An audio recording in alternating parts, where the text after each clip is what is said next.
location, people who live in glass houses should throw parties.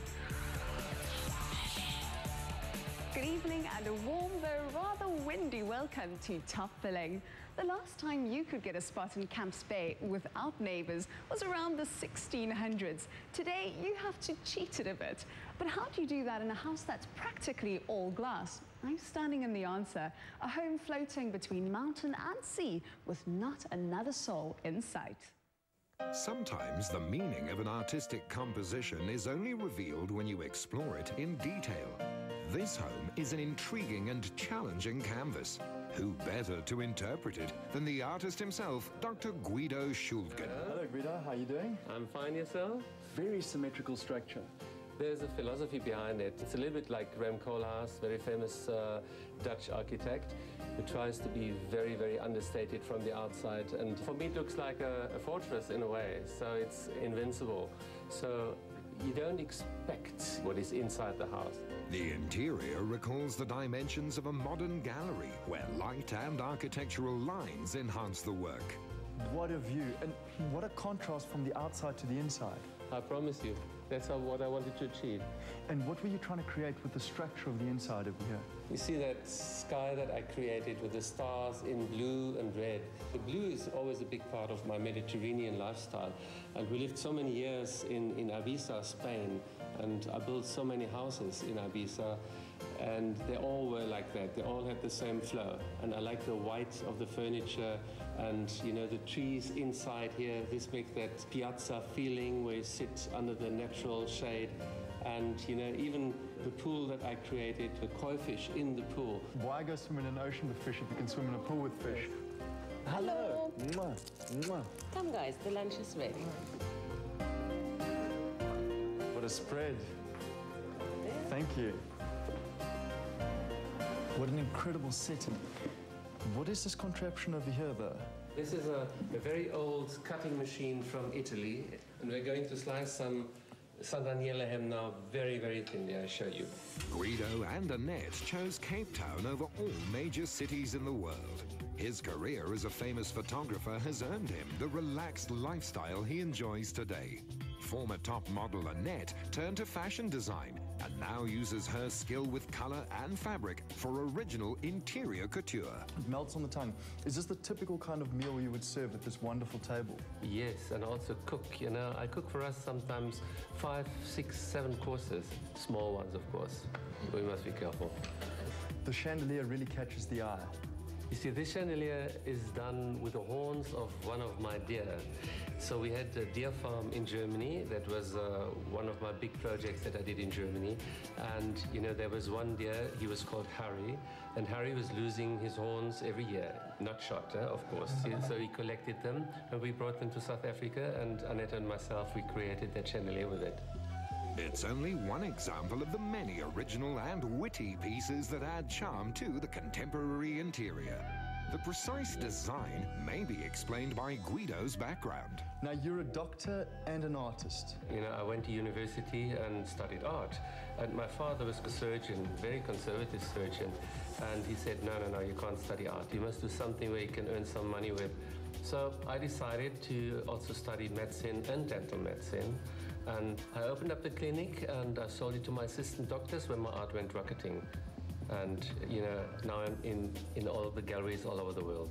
But Guido's not the only artist in the family. You're a famous fashion designer. Yes, I made fashion when I was still in Germany, but when we came to South Africa, I stopped, and now I'm involved in the interior of the house, all the fabrics and color, like you can see. The clean horizontal lines of a white plinth dining room table are echoed in the streamlined kitchen. Art and design merge to create a new medium. As far as kitchens go, this is a very visual experience. It is. So I tried to design something new. So I took some of my pictures and we printed it behind of the glass and put it onto the cupboards. So it's a complete different impression.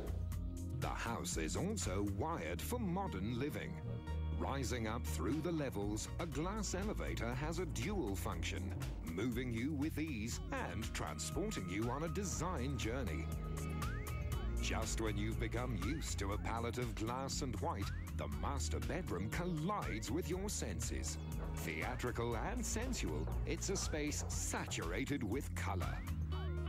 This house really does change around every corner. Yes, it is. You know, the bedroom is always very different from the rest of the house. It's a signature of my designed houses. And it's always very, very bohemian. And that is when Annette comes into play, of course. I don't see any closet in the room. Where do you keep your clothes? Yeah, this is a secret. This is our Wow. That is so clever. And this was your idea? Yes, yes, because it's not a stiff element, it's floating and fabric, and nobody knows what's behind. The curtain falls on the wardrobe's, well, hidden disarray. Now, this space might once have been called a bathroom, but now it's more a bathing room with a view.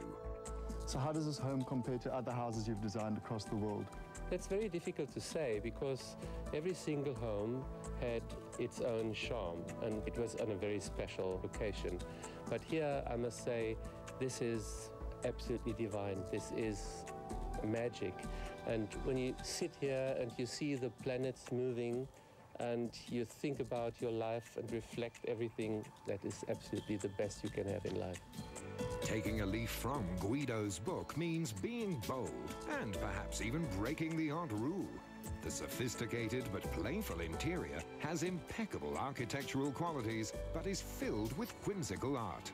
It's a lifestyle combination that works. Coming up, the April cover of Top Billing magazine proves that our presenters are faster than even a New York minute. We know this because for her Manhattan cover shoot, Jeannie D managed to steal a march on all the big editors at New York Fashion Week and model an item from Tommy Hilfiger's new range before it even hit the catwalk. With Phantom of the Opera having run for so long, it's no surprise that the sequel, Love Never Dies, has taken 24 years. Hearing that Andrew Lloyd Webber's new musical has been written by Blackadder's Ben Elton made more than a few of us prick up our ears, and no one was about to miss the opening night. Coming up, on set in Hollywood with the stars of Day. The economics of television are simple and unsentimental. If your public is bored, the show gets canned. So how then has one American show managed to keep running for 45 years and keep the love alive? We went backstage in LA on set with The Days of Our Lives to find out how the sand never seems to run out.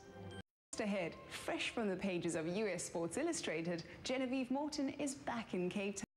If you've ever wondered what a particular decor style would look like in your place, wonder no more, because a turn of genius at Weatherly's has led to a new service that takes, on the one hand, your bedroom, bathroom or kitchen, and on the other, a chic Weatherly's French interior, and puts the two together on a computer, and then it's as if you've just entirely redecorated. Now this we had to see.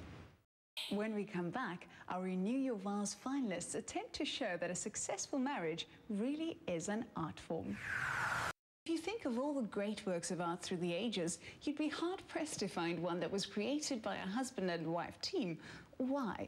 Impossible or improbable? Well, certainly an excellent challenge to throw down to our 5 finalist couples in week 2 of our Renew Your Vows competition. With only 2 weeks of voting ahead, don't forget that your votes go into our viewer draw for a weekend that's right out of the top draw at the new Southern Sun Montecasino Hotel. The more you vote, the better your chances of winning. For now, until next Thursday, have a magic weekend and a very good night.